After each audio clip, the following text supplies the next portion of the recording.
You've probably heard the phrase, you can't make up for poor eating choices with exercise.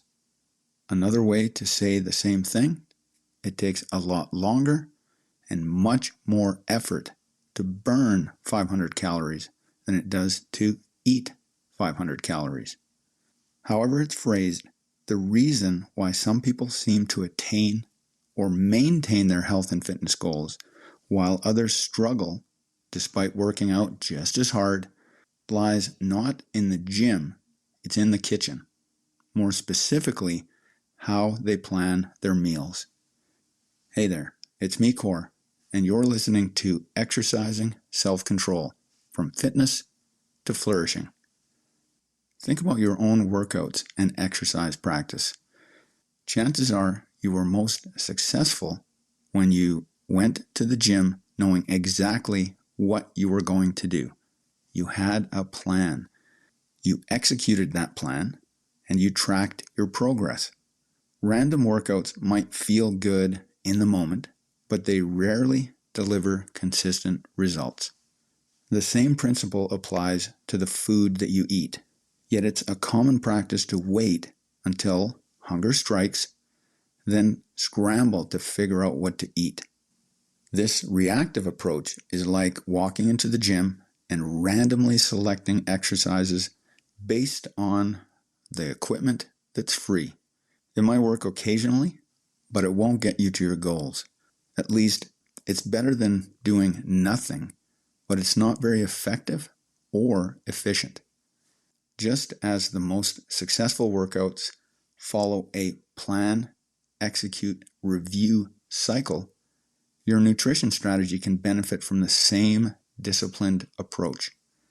When you plan your meals, you're not leaving your results to chance or making the best choice under the stress of either timing or hunger or not having the right ingredients. In my own fitness journey, the first big change that I got was when I started to exercise regularly. Then I came across Bill Phillips and his book, Body for Life. If you're a little bit older, you may remember this. If not, he was one of the first muscle magazine publishers to do a body transformation challenge. He may have been the very first person. And the contest was, you start working out, you take pictures of your physique, then you work out for 12 weeks, take your after pictures, and then you send that in with some essay questions as well, and you show what you were able to achieve. When I did that, I submitted my photos, I followed all the rules. I didn't win, but I did make a transformation. And one of the biggest factors of that transformation was that I actually looked very seriously at how I was eating. That was part of his suggestion. He wrote an entire book about exercises, cardio, and how to eat properly. So I started tracking my calories, my protein, my fats, and lo and behold, that was the second big factor in my fitness journey. Started with the workouts, regular, consistent, but then when I started to look at my eating, another big change and another big step forward. You can apply this simple framework to transform your own relationship to food and nutrition. Plan your meals weekly, execute your prep sessions, and then review and refine based on your results. Start by tracking your current eating for a typical week, not while you're on holiday, not while you're feeling unwell, or for any other reason you're not eating normally. Track a normal week, at least 3 days during the week and at least 1 day during a typical day off. An entire week would be best. Use an app like MyFitnessPal. It's a very convenient way to get a baseline of your current intake of calories, proteins, carbs, and fats. Then you divide the total numbers of each of those by 7 to get an average current day. With that, here's a possible routine to start your meal planning. On Sunday, plan your week's meals and your macros. Those are the proteins, carbs, and fats.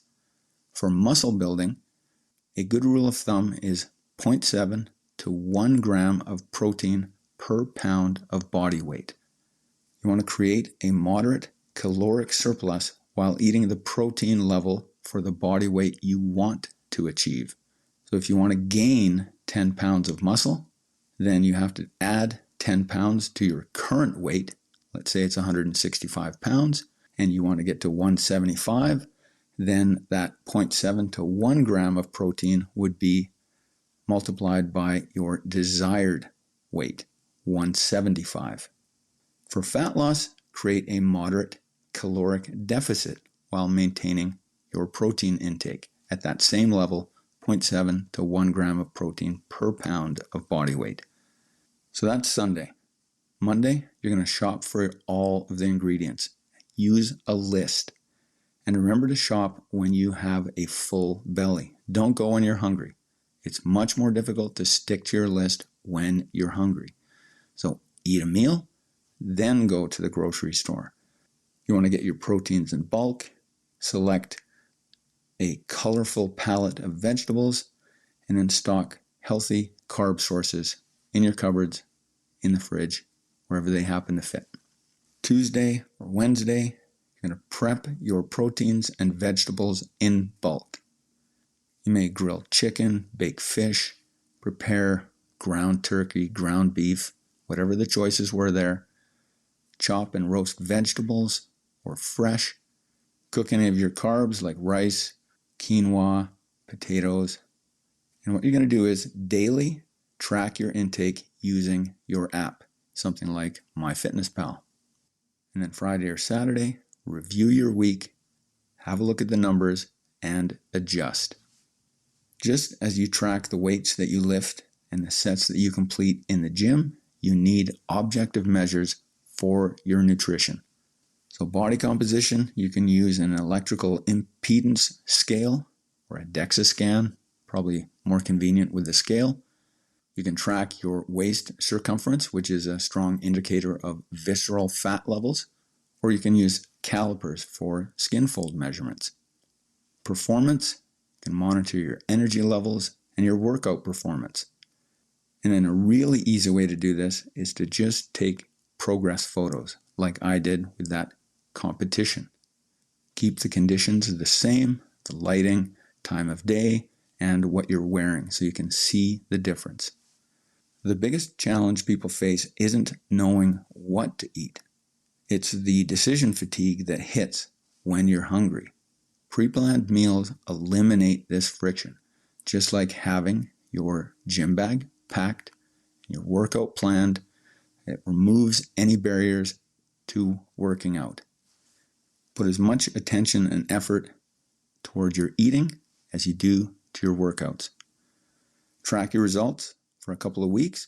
Notice the difference in your energy, your performance, and your progress. Remember, you wouldn't expect great results from random workouts. Don't expect them from random eating either. Plan your meals like you plan your training, and you'll see your results will improve. That's it for today.